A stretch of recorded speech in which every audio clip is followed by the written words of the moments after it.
Welcome back to Chapter 2 of The Habit Blueprint, Build Behaviors That Last. In today's episode, titled The Habit Loop, Cue, Routine, Reward Explained, we're going to unpack the essential components of the habit loop and how they work together to shape our daily behaviors. Get ready to discover the secret behind creating lasting habits. Let's dive in.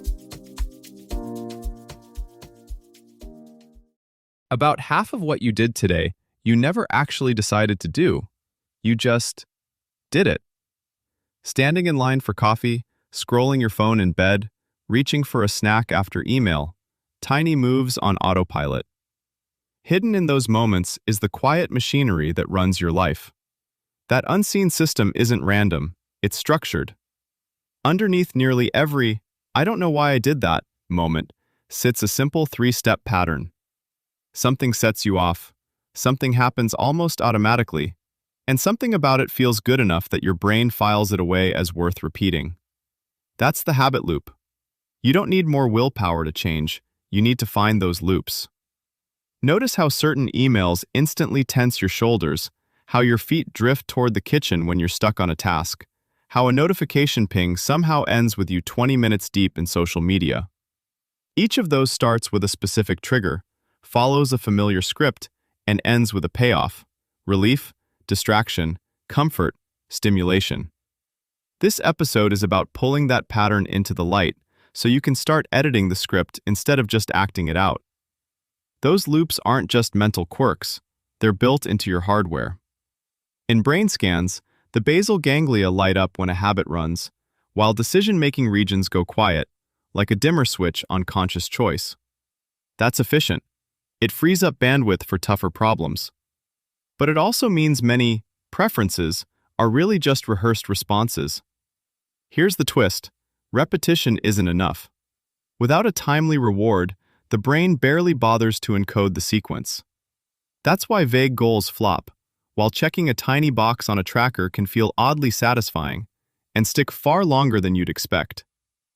Think of the loop as three separate dials you can adjust: cue, routine, reward. Most people tug on the middle one. I'll just stop snacking, start running, and ignore the other two. That's like trying to redirect a river without touching the riverbed or the ocean it flows into. Start with the cue. Cues are specific: time, place, emotion, people, preceding action. Evenings is vague. 9:30 p.m., on the couch, Netflix open, is a cue. Researchers estimate 40 to 50% of your day is driven by anchors like these. Change what comes before, and you quietly reroute what comes after. This is why moving desk snacks out of arm's reach often works better than being good. Then, zoom in on the routine. Here's the crucial twist: the same cue can drive a completely different behavior if the underlying need is met another way. Stress at work can lead to doom scrolling, venting to a friend, or a quick walk. Very different outcomes, same spark. You're not a procrastinator. You're running a stress response routine that's been rehearsed into efficiency. But the real leverage is often in the reward. Your brain is sampling. Did this help? If the benefit lands too late or too weakly, the loop doesn't lock in. That's why "I'll feel healthier in 6 months" loses to "this tastes good now." In the Febreze case, the cleaning routine already existed. Adding a satisfying, fresh scent at the exact moment people stepped back from a clean room created a tight loop. See mess, clean, inhale, "ah, I did it." For health habits, the same rule applies. A workout ices your future blood pressure, but your brain cares more about the immediate shift. Music you enjoy, a post-workout shower, the tiny rush of checking off "done." Those are not trivial, they are the glue. So the practical question isn't, how do I force myself? It's, what precisely sets this off? What job is this behavior doing for me right now? How could I deliver that same job with less cost and a reward that lands fast? You're not dismantling your life. You're rewiring 3 small links, one loop at a time. You can see this 3-part loop most clearly at the edges of your day. Take your phone by the bed. Your eyes flick open. You notice a faint glow on the nightstand. Your hand moves before you formed a sentence in your head.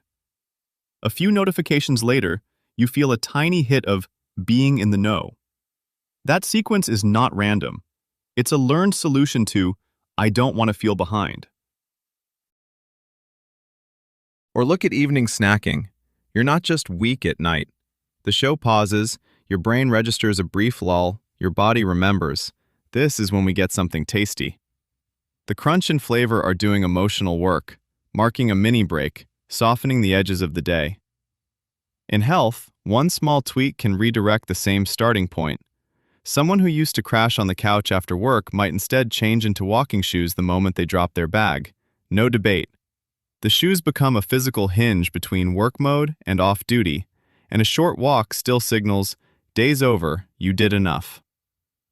As tech and policy catch up, those loops won't stay a private matter. Wearables may soon flag rising stress like a smoke alarm, then prompt a 60-second breathing drill instead of a snack run. Therapeutic apps will pay you instantly through micro-rewards each time you choose a walk over a drink, like interest appearing the moment you transfer money. At the same time, regulators will scrutinize apps that hijack your loops, much like they do casinos, forcing platforms to justify every flashing "continue" button. Your challenge this week: treat yourself like a field researcher. For 3 days, pick one health behavior you care about: better sleep, less late-night snacking, or more movement. Each time it happens, or doesn't, jot down 3 things only: the last thing you did before, what you did, and what felt good in the next 5 minutes. No judgment, no fixing yet.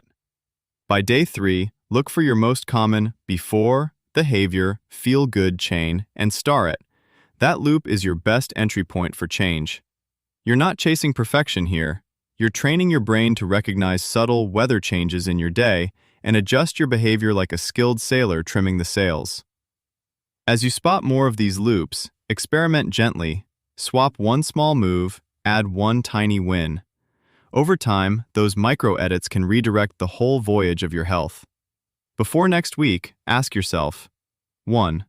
Looking at one habit I repeat almost every day, like checking my phone in bed or snacking at 3 p.m., what exactly is the cue that kicks it off? Time, place, emotion, person, or preceding action? And when do I notice it most clearly? 2.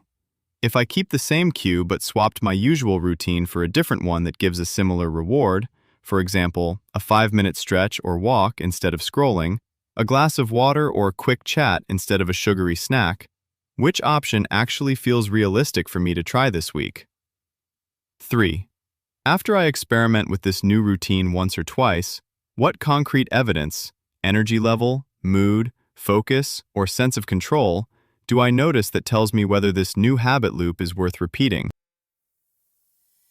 This was Owl Up, your daily step forward. To keep learning with structured courses and more insights, go to owlup.co. Until tomorrow!